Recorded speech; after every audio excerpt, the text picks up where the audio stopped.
Now, how do you make school zones safer? Well, one key way is by restricting motor vehicle access during drop-off and pick-up times. The School Streets project from Sustrans reduces traffic congestion, improves road safety and enhances air quality around schools. We found out more from Director of Evidence and Insight, Andy Cope. So when we survey children to see what they think about the possibility of the introduction of school streets, we know that 2/3 of children asked support doing school streets, closing streets to cars at drop-off and pick-up time.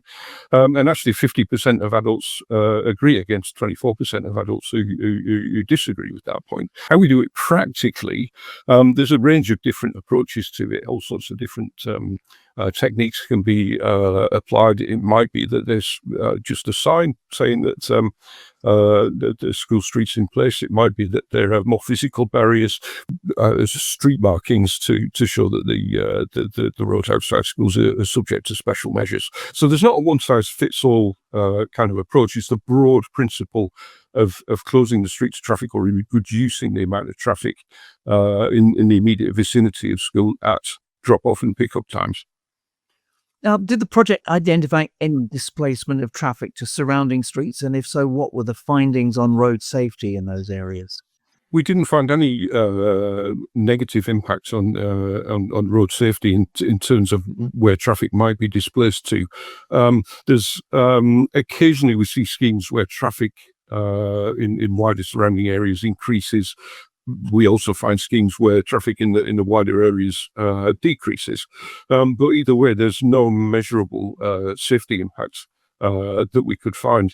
But particularly the perception of safety improves, and that's a really important facet, as you know better than I, in the broad realms of